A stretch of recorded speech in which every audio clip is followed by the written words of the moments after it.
Hello, very good evening to students. Today I am discussing about the very important topic resonance. Resonance is a very important topic in the plus 1 and plus 2 classes obviously, and also in the higher classes. So resonance, what do you mean by resonance?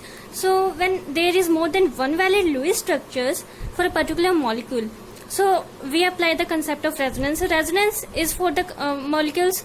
Resonance is for the conjugated molecules. And what do you mean by conjugated molecules? What are the conjugated molecules? Conjugated molecules को हम define करेंगे students. तो conjugated molecules वो होते हैं जहाँ पर for example let us say carbon, double bond, carbon, single bond, carbon. Double bond in conjugation means there is a one double bond and there is a one single bond. So अगर आप इसे further बढ़ा दें, यहाँ पर आप double bond कर दें, यहाँ पर सिंगल, तो एक कंजुगेशन है and further there is an extensive conjugation. So resonance is always applied for the molecules having a conjugation. Okay, so when there is more than one Lewis structures possible for a particular molecule, then the concept of resonance is applicable. Now the actual structure is an average of the resonance structures. So for example if we consider an ozone molecule, O3 molecule, अगर मैं ozone molecule आपके सामने consider करूं तो actual ये जो ozone का molecule है ये इस टाइप का कुछ दिखेगा, ये ओजोन का मॉलिक्यूल. लेकिन अगर हम इसके एक और स्ट्रक्चर इसका पॉसिबल हो सकता है जहां पर क्या होएगा, यहाँ पर सिंगल बोन, यहाँ पर डबल बोन. सो ऑब्वियस बात है कि जो ओजोन है, ये दोनों जो स्ट्रक्चर्स हैं, ये दोनों तो प्रॉपर्टीज बताएंगे. ये दोनों तो एक्चुअल में कैनोनिकल स्ट्रक्चर्स हो गए ना, कैनोनिकल स्ट्रक्चर्स. लेकिन जो these are the imaginary structures, ये सिर्फ ज्यादातर प्रॉपर्टीज बताएंगे, ये सिर्फ ये बताएगा. लेकिन जो एक्चुअल स्ट्रक्चर है जो इन दोनों के बीच में है, जो इसके मोस्ट ऑफ द प्रॉपर्टीज बता देगा, एक्सप्लेन कर देगा, वो होएगा इसका रेजोनेंस, वो होएगा इसका रेजोनेंस हाइब्रिड. और वो क्या होगा इसका, maybe it is visible to you. This will explain most of the properties of a molecule, of a ozone molecule. So this is known as the resonance hybrid. Basically जो concept आता है बच्चों, यहाँ पर ये आता है कि ऑक्सीजन डबल बॉन्ड भी इसमें है और ऑक्सीजन सिंगल बॉन्ड भी इसमें है. तो हम कंसीडर क्या करेंगे, क्या ओजोन के मॉलिक्यूल में डबल बॉन्ड है या सिंगल बॉन्ड है. But actually it consist of a partial character है जो कि डबल बॉन्ड और सिंगल बॉन्ड के बीच में है. अगर एक और एग्जांपल मैं लेके चलूं आपके पास, फॉर एग्जांपल अगर मैं बेंजीन का एग्जांपल लेके चल रही हूँ यहाँ पर, तो आप देख सकते हैं ये बेंजीन के स्ट्रक्चर में क्या है, देख लीजिएगा. Carbon double bond, you are having carbon double bond and carbon single bond. लेकिन जो एक्चुअल स्ट्रक्चर्स हैं वो इन सब के बीच में ही होगा. अगर हम डबल बॉन्ड की पोजीशंस को अगर हम शिफ्ट कर दें एक बार में, तो कैसा होगा स्ट्रक्चर, आप देख लीजिएगा कि कुछ ऐसा. एक बार इसे दोबारा ड्रॉ करते हैं. ऐसा स्ट्रक्चर्स होगा. ये तो हमारे कैक्यूले स्ट्रक्चर हो गए, क्योंकि ये साइंटिस्ट कैक्यूले ने दिए थे, इसलिए हम कैक्यूले स्ट्रक्चर्स कह देते हैं इन सब स्ट्रक्चर्स को.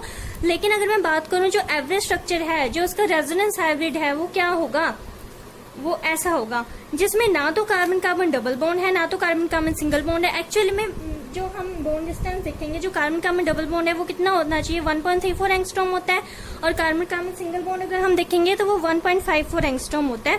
बट अगर इसके केस में अगर हम बात करें तो ये जो बॉन्ड है, जो कार्बन बीच का जो बॉन्ड लेंथ है, ये है 1.39 एंगस्ट्रॉम, जो कि कितना है, जो कि डबल बॉन्ड से तो ज्यादा है लेकिन सिंगल बॉन्ड से कम है. So this is the concept of resonance.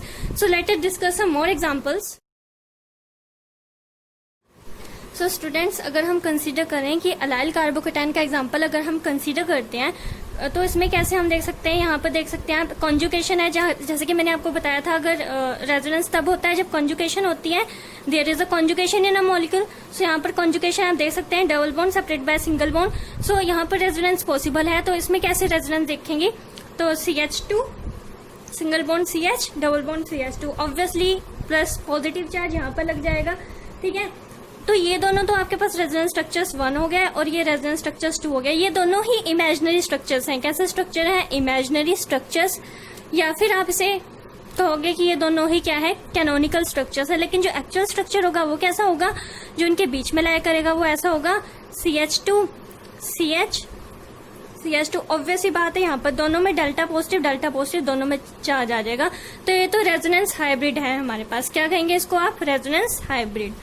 But basically अगर हम देख लें कि अगर मैं यहाँ पे न्यूक्लियोफाइल का अटैक करा दूं दोनों पोजीशन, मतलब इस पे भरी और इस पे भी, दोनों में अगर न्यूक्लियोफाइल अटैक कर जाती है तो वो किस पोजीशन पे आएगी? तो हमारे पास यहाँ पे दो प्रोडक्ट्स पॉसिबल होंगे, CH2 CH double bond CH2 अगर इस पोजीशन पे आ जाएगी। अगर हम इसकी बात करें तो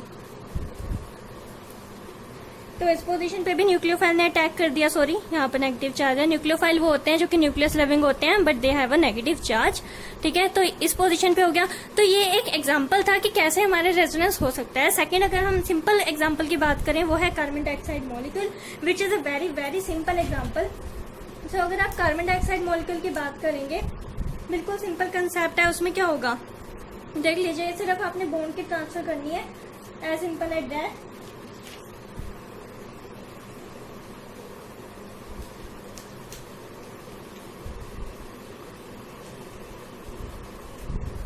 यहाँ पर क्या आ जाएगा? पॉजिटिव चार्ज आ जाएगा, क्योंकि यहाँ पे सिंगल है, और यहाँ पे क्या हो जाएंगे? नेगेटिव आ जाएगा। सिमिलरली अगर हम इस बॉन्ड को यहाँ शिफ्ट करा दें, यहाँ पर पॉजिटिव आ जाएगा, और यहाँ पर ऑब्वियसली बात है नेगेटिव आ जाएगा। सम मोर एग्जांपल्स अगर आप आगे करना चाहें एग्जांपल्स, तो और भी बहुत एग्जांपल्स हैं आपके पास। जैसे कार्बोनेट का एग्जांपल हो गया। कार्बोनेट में क्या हो जाएगा? सिंपल सी बात है, ऑक्सीजन ऐसे है 1 2 3 4 5 6 ऑक्टेट होता है ना ऑक्सीजन के पास, तो आपको विजिबल है यहाँ से। तो यहाँ पर कार्बन आ जाएगा, डबल बॉन्ड ऑक्सीजन, और यहाँ पर भी नेगेटिव चार्ज। ठीक है, और अगर आप इसको आगे फर्दर देखना चाहें तो यहाँ पे भी, maybe it is not visible to you, तो यहाँ पर भी क्या हो जाएगा? नेगेटिव चार्ज, यहाँ पर डबल बॉन्ड ऑक्सीजन। देख लीजिए, आपको विजिबल है। ओके